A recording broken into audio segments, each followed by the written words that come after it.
bienvenue aujourd'hui dans Let's Gagner le Wookie. Nous allons faire une partie, alors sûrement pas en entier, de Set Watch. Set Watch, le jeu de Todd Walsh, édité chez Rock Manor Games et Boom Boom Games pour la version française. Pour des joueurs de 10 ans et plus, de 1 à 4 en coop et pour des parties de 60 minutes.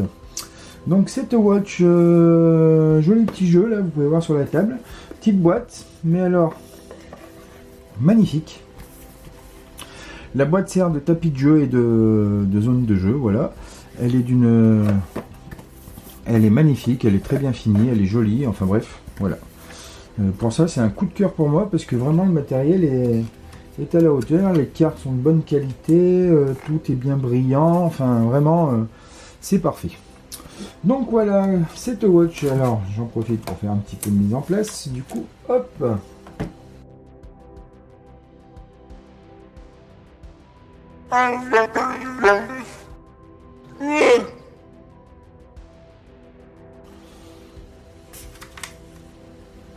Dans Set Watch, le principe du jeu et comment ça marche. Alors, on a 4 aventuriers ici.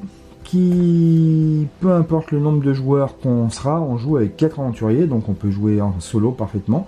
C'est un jeu coopératif, donc le but du jeu c'est que les 4 aventuriers arrivent au bout de la pile de lieux à visiter qui est là.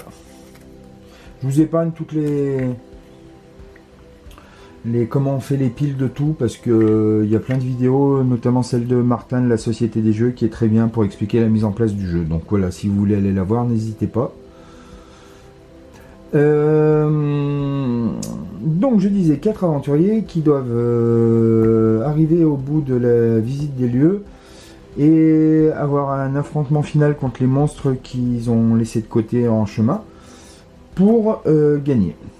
On va jouer 8 tours de jeu normaux, sachant qu'à chaque tour, un des aventuriers doit garder le campement. Je vais mettre le feu ici en place.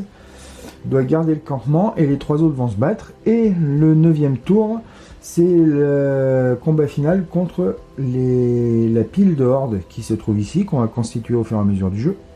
Et dans ce dernier tour, les 4 joueurs vont se battre. Voilà, le principe et les actions, tout est géré avec, donc on a des dés, des D6 et des D8, donc suivant les personnages on a ou des D6 ou des D8. Dans la boîte d'ailleurs on a 6 personnages, c'est la boîte de base, hein. Là j'en ai 2 que j'ai pas pris mais je vous montre, voilà.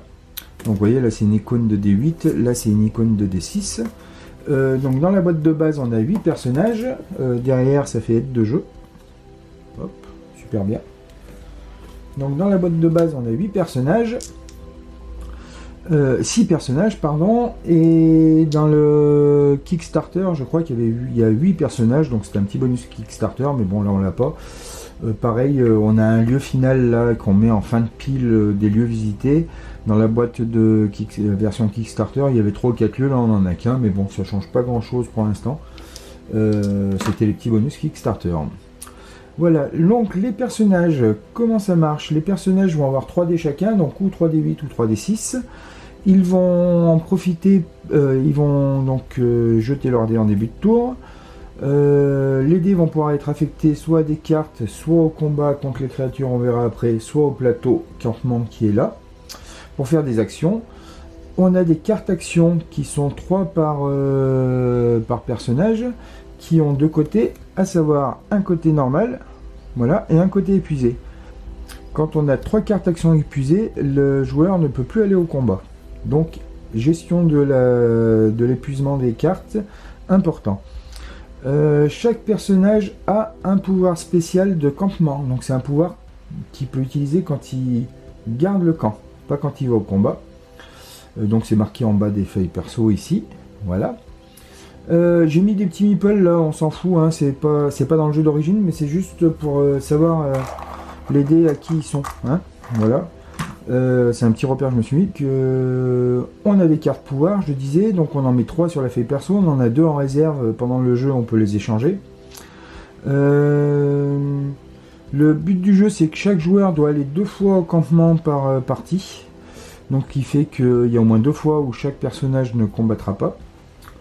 Quant au vent au campement, par défaut,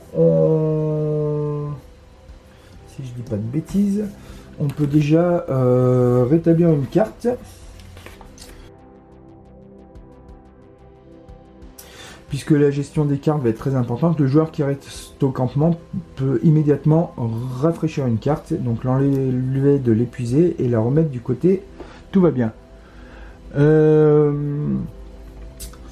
Donc, à chaque tour, on jette les dés, on retourne un lieu, on décide qui reste au campement, et les 3 autres vont se battre contre la pile de créatures qui est là, et qui est le nombre de créatures contre lesquelles on pourra se battre sera défini par le lieu qu'on va retourner. Ici on a une pile horde donc qui sert à les créatures qu'on n'arrive pas à tuer pendant les tours, on les met là, et ces créatures là seront les créatures qu'on affronte à la fin de la partie dans le 9e tour. Ici on a une pile de lieux non utilisés, parmi lesquels se trouvent 4 lieux dits bonus entre guillemets, des lieux campement qui, si on arrive à les faire venir sur la pile de lieux à visiter, peuvent nous donner des bonus quand on visite ces lieux. Donc ça peut être intéressant. Donc on jette les dés, on définit qui reste au campement, qui part combattre. Donc le joueur qui reste au campement peut faire plusieurs actions. Sachant que le mécanique du campement, il y a un truc là très important, c'est la mécanique du feu. Puisque c'est le feu de camp, le guet, enfin la surveillance qu'il faut faire. Hein, voilà. On a une roue là, on commence ici sur le 7. Avec un petit 2 dans un crâne rouge, là on en a un 1 et là on a un 3. Donc le 2 dans le crâne rouge signifie que les créatures qu'on va combattre, 2, on pourra retourner les 2 premières et donc voir un peu à long terme ce qui se passe. Donc là les 3 premières on pourra les voir, et là qu'une. Voilà. Donc c'est important. Donc c'est une mécanique importante du jeu. Pendant le jeu, celui qui est au campement peut au choix planifier, donc il faut un dé de valeur 4 ou plus à poser sur cette action, et on prend les 2 premières cartes de là, et on regarde celle qui nous arrange le plus, on la ramène sur les lieux à visiter, et celle qui nous arrange le moins, on la place sous la pile des lieux inutilisés. Ici on a s'équiper, donc on met un dé, peu importe la valeur, ça permet d'échanger les cartes de capacité qui sont là, avec celles qu'on a sur le plateau. Ensuite on a soigner, donc c'est un dé 6, enfin un dé avec une valeur de 6, ni plus ni moins. Ce dé nous permet de rafraîchir une carte qui est en position épuisée, assez important. Ici, on a observé. Donc, observer.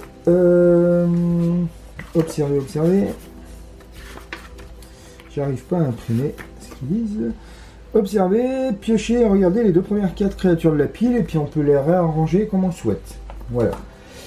Sachant qu'on a 3 emplacements, et si on veut faire 3 observations au même tour, il faut que le dé suivant soit supérieur au dé précédent. Voilà. Et enfin, on a coupé du bois. Donc là, peu importe la valeur des dés, on a 3 emplacements aussi. Et un dé sur un coupé du bois, ça nous permet d'avancer de 2 sur la roue du feu. Là. Donc, assez important. Donc, début du jeu, on prend une carte lieu, on la retourne. Donc, vous pouvez voir là, c'est la valeur du feu qu'il faudra baisser systématiquement quand on retourne une carte de lieu. Donc, on ne le fait pas au premier tour, puisque c'est le premier tour, mais après, on le fera systématiquement. 7, c'est le nombre de créatures qu'on va retourner de la pile créatures pour les affronter. Donc c'est les cavernes glacées, et elles ont chaque lieu a une petite capacité. Donc là c'est réduire la vigueur de tous les dragons de 2. Voilà, donc si jamais je tire des dragons au sort, ben, ils auront moins 2 en vigueur, ce qui est très intéressant. Voilà, donc ça c'est le. Donc ici on a la pile ennemie, c'est les ennemis qu'on va affronter. Ici on a la pile des damnés qu'on laisse face visible. Les damnés, on en met un, c'est la première de la pile de horde ici. Et après, ils seront placés à la place des créatures qui s'appellent invocations. Quand on a une invocation, on la remplace par un damné. Et du coup, les damnés, ils sont assez pénibles à battre. Voilà. On va voir un combat tout de suite, donc vous verrez comment ça marche. Donc, le principe, on retourne le lieu, on tire ses dés. Donc, on va faire un tirage de dés. Oups. On va essayer de tous les récupérer. Voilà.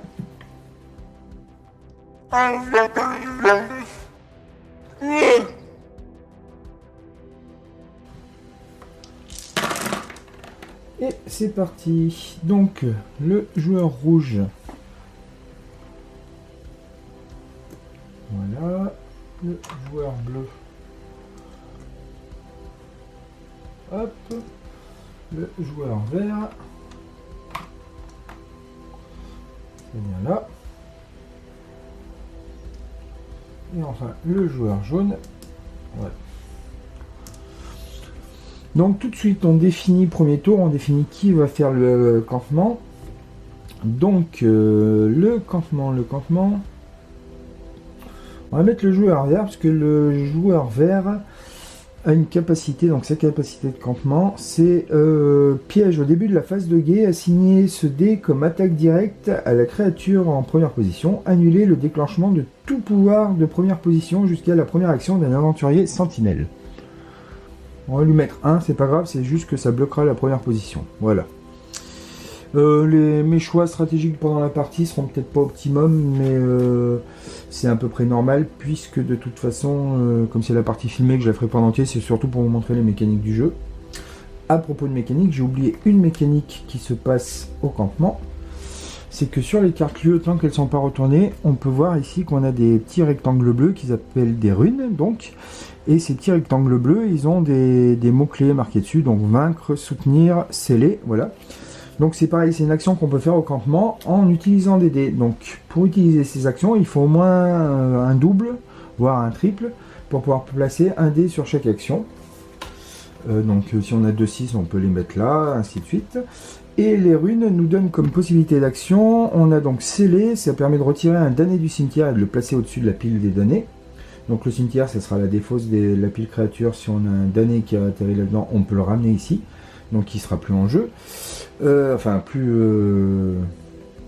veut dire qu'il sera réinvoqué la prochaine fois, mais bon voilà, on évite le damné suivant. On a vaincre qui permet de retirer du jeu la carte de créature du dessus de la pile dehors. Donc ici, paf, on retire du jeu une carte créature, ça nous fera une créature en moins à affronter à la fin. Et enfin soutenir, tous les aventuriers sentinelles peuvent relancer les dés de leur choix. Donc ça peut être important. Donc, quelle personne va aller au campement? J'ai dit que c'était la personne verte, le joueur vert, donc la dompteuse. Donc la dompteuse, elle fait ça. Avec, du coup, elle peut d'office réactiver un de ses pouvoirs. Voilà, c'est fait. Enfin, une de ses cartes actions. Avec un dé là, elle va augmenter de 2 tout de suite son feu, parce que le feu peut très vite baisser et que c'est important de pouvoir avoir au moins 2 créatures. Et je pense même qu'elle va augmenter encore de 2 le feu. Voilà. Comme ça, c'est fait. Ensuite, combat. Donc le combat, on va révéler 7 créatures. Donc, le principe, on prend les créatures, on les pose là, alignées. 1, 2, 3, 4, 5. On va repousser un peu ça. 1, 2, 3, 4, 5. 4, 6 et 7. Voilà. Et donc, on retourne les 2 premières. Donc, on retourne la première et on résout le pouvoir. Hop! Une carte créature. Voilà comment ça marche. Ici, nous avons l'icône de carte épuisée. Donc, ça nous dira si on n'arrive pas à battre la créature, le nombre de cartes qu'il faudra épuiser parmi les joueurs. Sachant que toutes les punitions comme ça, épuiser une carte, c'est collectif. Donc, on épuise une carte, c'est aux 4 joueurs. Donc, quand on est tout seul, on décide tout seul de répartir qui va prendre la carte épuisée. Voilà. Ensuite, on a 6, c'est sa vigueur, donc c'est la valeur qu'il faudra faire au dé pour pouvoir la vaincre. Donc là, on a son nom, c'est un acolyte. En bas, on a un mot-clé là qui s'appelle humain. Donc, suivant les créatures et les mots-clés, il y a des pouvoirs qui s'appliquent ou pas. Et donc, elle a un petit pouvoir, donc 2 même en l'occurrence. Donc, quand elle est révélée, piochez une créature et ajoutez-la à la horde. Donc, je pioche une créature et je la rajoute à la horde. Ça, c'est fait. Et ensuite, première position, mélanger une carte invocation dans la pile de créatures s'il y en a déjà une dans le cimetière.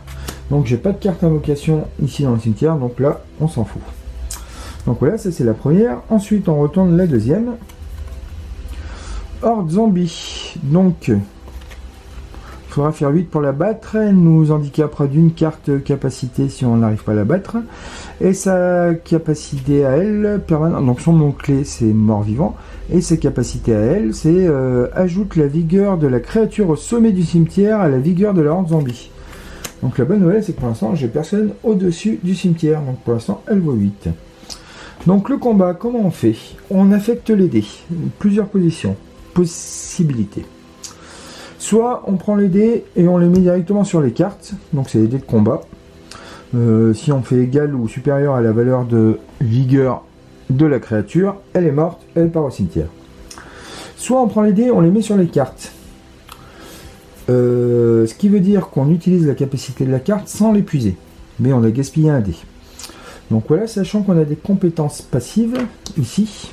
Je ne sais pas si je vous l'ai déjà dit.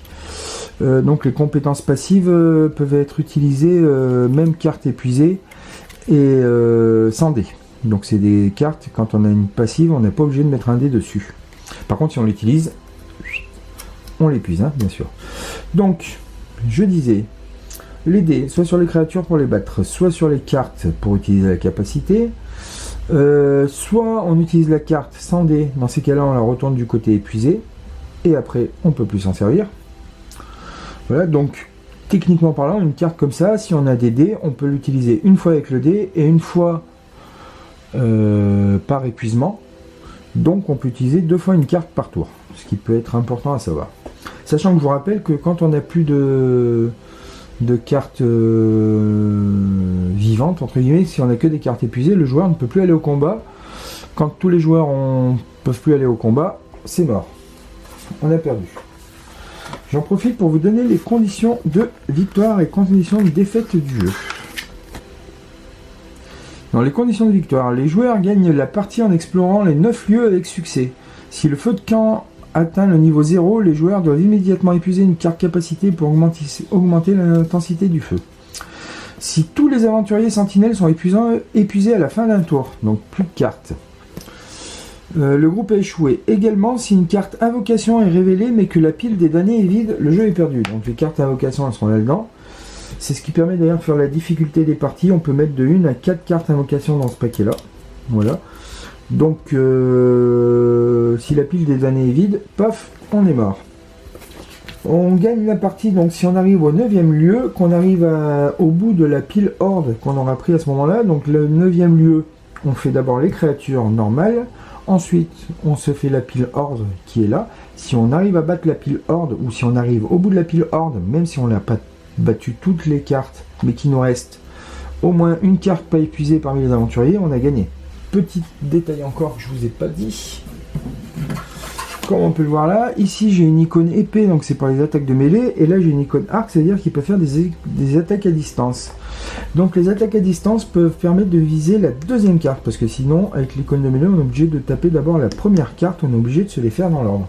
Donc ça peut avoir une importance quand même. Donc là j'ai des attaques à distance, donc on va faire avec ça. Alors lui, il faut que je lui mette 6 dans la tronche, donc dans mes dés je dois largement avoir un 6 quelque part. Donc par exemple ici. Paf.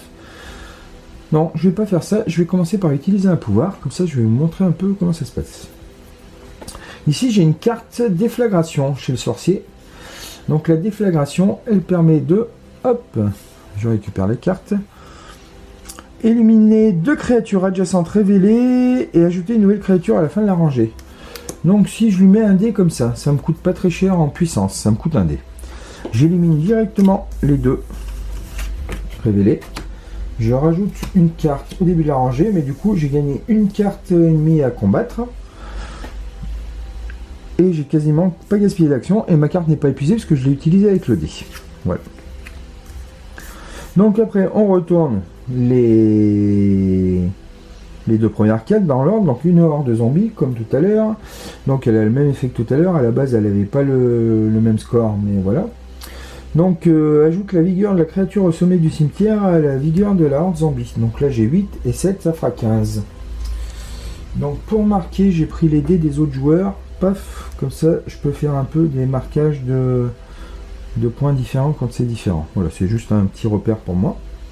Donc ça c'était la première. Ensuite, la deuxième carte qu'on révèle, c'est un loup qui vaut 4 à battre et qui n'a pas de pouvoir. Par contre, il a un mot-clé créature de la forêt, et par exemple la dompteuse peut récupérer les créatures de la forêt et les dompter. Mais elle ne le fera pas à ce temps-là puisqu'elle est au campement, donc je vous rappelle que le joueur qui est au campement ne va pas se battre. Donc voilà, donc là on est plutôt bien parti. Donc là il faut que je lui mette 15. Donc là tout de suite on est sur un gros score. Sachant que là j'ai un 6. On va essayer de le faire basiquement. Ici j'ai quoi? J'ai un 7. 6 et 7. Oui, on peut mélanger les dés de chaque aventurier pour faire un total, pardon, je me trompe de carte. On peut mélanger les dés pour faire un total de dés pour taper. Hein. Donc 6 et 7, 13. Il me manque 2 points.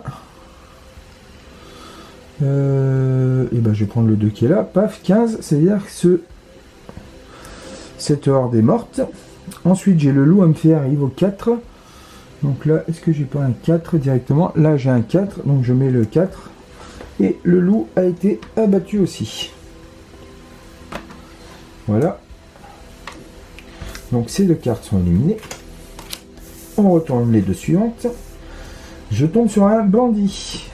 Bandit, s'il est en première position, donc là c'est la première position, le bandit vole un dé disponible au choix du groupe. Et on pose le dé ici. Donc il vole un dé disponible, donc on va lui faire prendre le plus petit, donc c'est un 1, voilà. Ensuite, on retourne la deuxième carte. La deuxième carte, qu'est-ce que c'est? C'est un vampire. Quand il est révélé, le vampire vole le dé le plus haut disponible. La valeur de ce dé devient alors sa vigueur de base. Il me reste un 5, un 3 et un 5. Donc il va avoir un 5. On va faire comme ça. Donc sa valeur sera de 5. Donc il me reste tout ça à me battre. Sachant que je me suis fait voler les dés. Donc là, c'est pas terrible. Alors on peut prendre un peu des risques. On peut utiliser par exemple déjà cette carte de l'archère qui élimine n'importe quelle créature non révélée. Donc on la retourne, on l'épuise. Mais du coup j'ai une créature non révélée. Voilà. Ça me fera une créature de moins à battre. C'est un tir longue portée, donc ça porte bien son nom puisque je vais chercher loin dans la pile. Ici, qu'est-ce qu'on a? Il nous reste un 5 et un 3. Il me reste 3 cartes à battre.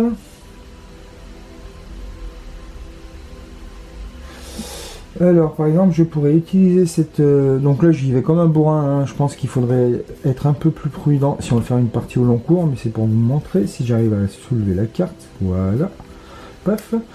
Donc, onde de choc. Élimine une créature avec une vigueur de 8 ou moins. Paf. Je l'utilise. Donc celle-là, on va utiliser sur celle-là. Paf. Puisqu'il valait 7. On le dégage. Voilà. Donc ça, c'est fait. Le dé était sur 1.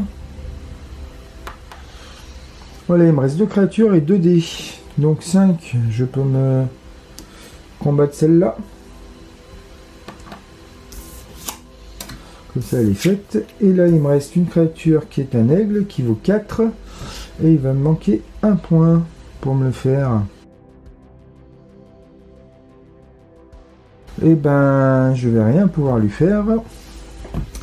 Donc celle-là va aller dans la pile de horde et va me demander de prendre une carte et de la mettre en position épuisée. Donc on va aller chez lui puisqu'il en reste 2 d'épuisés, de pas épuisés. Hop, voilà, comme ça c'est fait.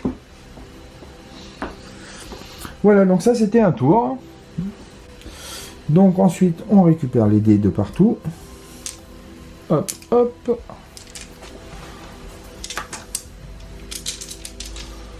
On retourne le lieu suivant. Voilà, donc la bonne nouvelle c'est que je baisse pas en feu. La mauvaise nouvelle c'est que ça va avoir 8 créatures à relayer. Ah, et là c'était quoi le pouvoir? Donc j'ai pas eu de dragon, donc on s'en fout. Et là maintenant tous les aventuriers peuvent augmenter de 1 la valeur de leur dé le plus faible. Ouh, ça va être bien ça. Donc je redistribue les dés. J'ai un super tirage de dés quand même. Vraiment chouette. Avec l'augmentation de 1 de la valeur la plus faible, ça peut être très intéressant. Donc lui c'est un 5, on va le transformer en 6. Lui c'est un 3, on va le transformer en 4. Lui on va prendre un des 5 et on va le transformer en 6. Et lui, il y a un 3 là qu'on va transformer en 4. Voilà. qui va rester au campement? Ah oui, j'ai oublié de vous dire, donc tout à l'heure c'était le vert qui restait au campement, donc on lui met un jeton, comme quoi il a déjà fait le feu de camp, enfin le campement. Paf.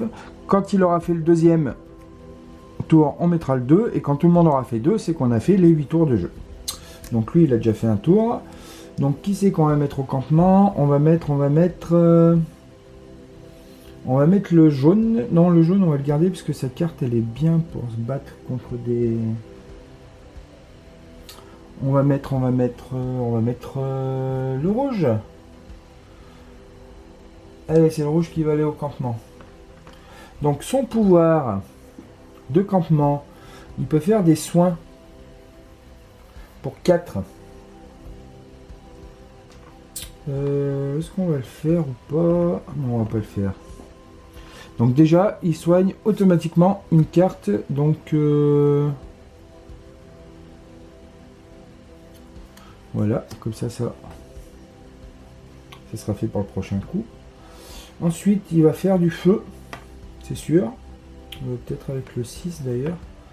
1, 2, voilà. Comme ça, je vais pouvoir révéler 3 cartes à la fois dans la pile de créatures. Et puis avec son 5, eh ben, il peut faire un planifié là. Donc je prends les 2 premières cartes et je regarde laquelle est la plus intéressante.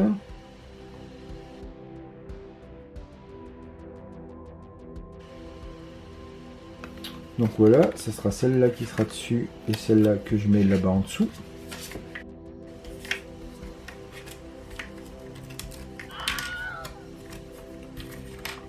Hop, ma petite pièce de Lego qui me permet de tenir les cartes relevées. Et puis du coup le dernier dé, qu'est-ce qu'on va en faire? On va prendre de l'avance sur le feu, allez hop, 1, 2, comme ça il pourra faire. Du coup j'aurais pas fait la mécanique des runes, mais bon c'est pas bien grave. Je vous ai expliqué comment ça se passait.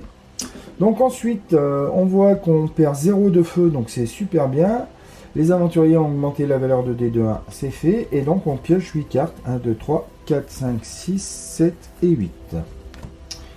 Et c'est parti, je vais reculer un peu ça pour essayer. Oups.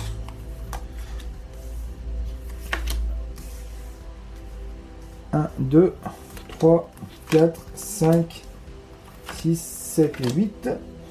Du coup, on pourra retourner les 3 premières, puisque le valeur de feu est au-dessus de 3. Alors, le premier, un démon de feu, une bête déchue. Première position, piocher une créature et placer-la devant la bête déchue. Activer seulement une seule fois. Donc ben, on va le faire. Hop. Du coup on la met la bête qu'on pioche. On pioche un tracker d'ombre. Permanent. La vigueur de base du tracker d'ombre est de 16 moins la valeur actuelle du feu. Donc quand mon feu est à 15, donc j'ai bien fait de le faire. Du coup à 16 moins 15 il est à 1.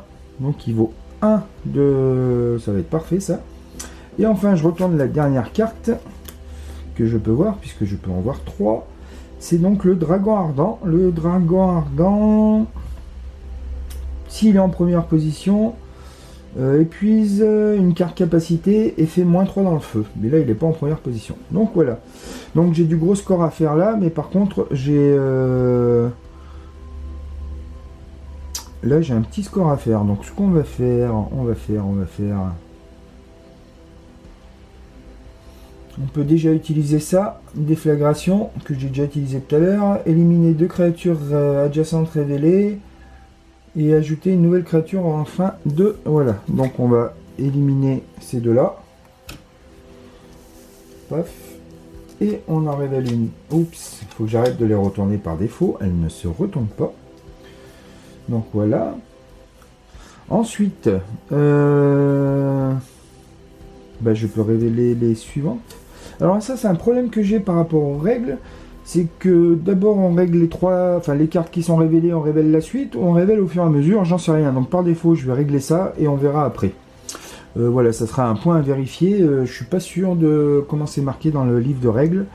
Donc pour moi je règle les combats avec les cartes révélées et ensuite j'en révèle des nouvelles. Peut-être je me trompe. Si vous savez, vous me le dites. Qu'est-ce qu'on va faire? On va lui mettre là un 4, comme ça il est mort, on n'en parle plus.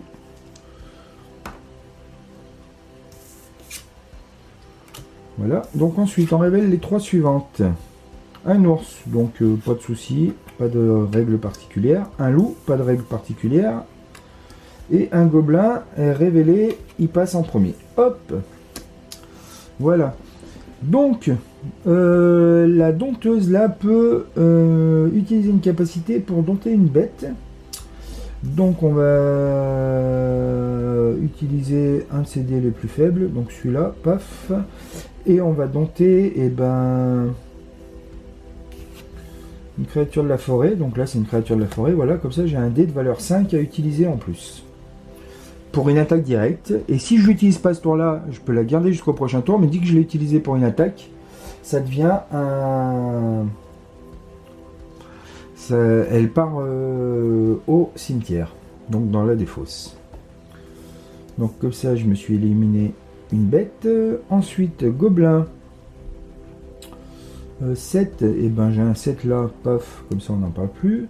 L'ours 4, je dois avoir un 4 par là, il est où? Il est là, voilà, comme ça c'est fait. Et ça, c'est réglé. Ensuite, les 3 suivantes dans l'ordre. On a une wyvern, première position, moins 3 au feu. 1, 2, 3. Deuxième carte. Une fée, si elle est en première position, elle fait moins 1 au feu, mais là, elle n'est pas en première position. Troisième carte, une fée encore, et moins 1 au feu si elle était en première position, mais là, elle ne l'est pas. Donc 6, 6 et 5 pour les taper. Donc la bonne nouvelle, c'est qu'il doit me rester là un 7, là un 5. Donc le 5, je peux taper que les 2 premières, normalement. Donc on va faire 6 là et...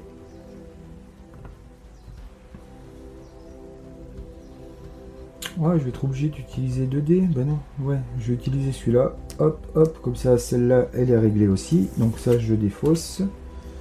Ça, je défausse. Voilà, les 2 premières sont tapées. Et donc là, pareil, même question dans l'ordre des trucs. Elle était en 3ème position, elle passe premier, donc normalement je dois baisser le feu de 1. Et je sais toujours pas si je révèle la suivante tout de suite ou pas. Bon, c'est pas grave. Donc 5, on va la taper avec le 5 qui est là. Comme ça, on n'en parle plus. Et enfin, on révèle la dernière, qui est un 8. Un golem de métal. Aucune attaque directe ne peut être assignée aux créatures de la rangée derrière le golem de métal. Et ben, fou. Heureusement que j'ai plus de... que c'est la dernière. Donc 8, là il me reste 7, là-bas il me reste 4. Paf, c'est plié. Voilà. Donc ça c'est fait. Ça c'est fait. Bon voilà, je ne vais pas aller plus loin. C'était pour vous montrer un peu le fonctionnement du jeu.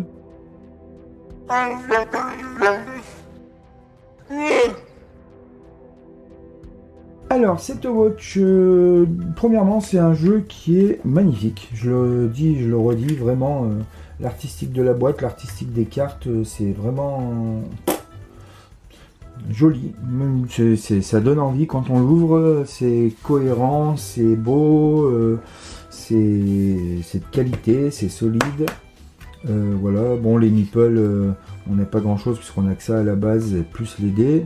Et les jetons là, voilà, ça c'est les parties dures qu'on a. Après on a les personnages. Donc on a 6 personnages, un seul lieu final, mais a priori ça devrait aller. D'ailleurs je suis même pas allé voir comment était le lieu final. Je l'ai même pas regardé la carte. Alors le lieu final, si j'y étais arrivé, ça aurait été épuiser les cartes capacité. Épuiser des cartes capacité permet d'augmenter la valeur du feu de camp de 3. Au lieu de 2 habituellement, voilà, et j'aurais eu 9 créatures, plus toute la pile de horde, c'est-à-dire toutes les créatures que j'aurais pas pu battre pendant les tours précédents, que j'aurais rangé ici. Donc voilà, je suis pas sûr qu'il soit si facile que ça, là j'ai eu 2 tours où j'ai eu un peu du bol et au dé et au tirage des cartes, donc c'est pas mal. Mais je sais pas si c'est si facile que ça, avec les invocations à rajouter là au fur et à mesure, enfin pour doser la difficulté. Si on a 4 invocations dans le paquet, ben, ça veut dire qu'on fait apparaître 4 créatures comme ça à la place. Et du coup, les créatures, les damnés là, ils ont l'air un peu plus cotons à battre que les autres bêtes. Donc, par exemple, le chef gobelin révélé, placez les 2 gobelins du cimetière avec la plus forte vigueur dans la rangée, devant le chef gobelin, et le plus faible en premier. Ouais, ça rajoute 2 cartes là quand même si on les a. Toutes les créatures de la forêt dans la rangée ont une vigueur doublée. Ouais, alors là, le loup-garou par exemple, ça, tout de suite, ça peut corser la difficulté grandement. Donc voilà, donc je pense que la rejouabilité, la difficulté du jeu est assez facilement dosable. La difficulté et la rejouabilité doit être assez énorme entre les capacités, les personnages différents, les combinaisons qu'on peut faire. La mécanique du jeu est vraiment une superbe mécanique quand même. Les dés plus les cartes d'action à assigner avec quelqu'un qui est assigné à un poste fixe et les autres qui vont se battre. Obligé de tourner, donc on peut pas toujours compter sur les capacités, les bonnes capacités de combat si le personnage est obligé d'être au campement. Toutes les possibilités qu'il y a, les runes là que j'ai même pas essayé encore, mais qui permettent de rajouter des petits bonus aux gens qui attaquent. Enfin bref, voilà. Je vais essayer de jouer un maximum, mais franchement, ce jeu me paraît absolument excellent. Très belle artistique, c'est pas très cher en plus, c'est autour de 30 € je pense, ou un peu moins, je sais plus combien je l'ai payé. Enfin bref, vraiment je pense que vous pouvez vous laisser tenter, ça se joue donc très bien en solo, jusqu'à 4 en coop, donc les jeux en coop, moi j'aime bien aussi quand même de base. Je trouve que c'est plus intéressant que du compétitif. Et puis voilà, que dire de plus. Si cette vidéo vous a plu, n'hésitez pas à aller voir les autres vidéos de la chaîne, à vous abonner, à liker la vidéo, à partager, à mettre les notifications, à répandre la parole sur tout l'internet magique pour dire comment vous avez aimé mes vidéos ou pas. Mais enfin, dites plutôt que vous les avez aimées, ça m'arrange. Voilà, je remercie une fois de plus Dom des Contrées du Jeu pour son efficacité et sa célérité quand je commande les jeux pour me les livrer. Voilà, c'est toujours agréable d'avoir un magasin qui est aux petits soins avec vous. Donc grand merci au Contrées du Jeu, grand merci à Dom, et puis je vous dis à bientôt sur la chaîne Let's Game des Wookies. Ciao.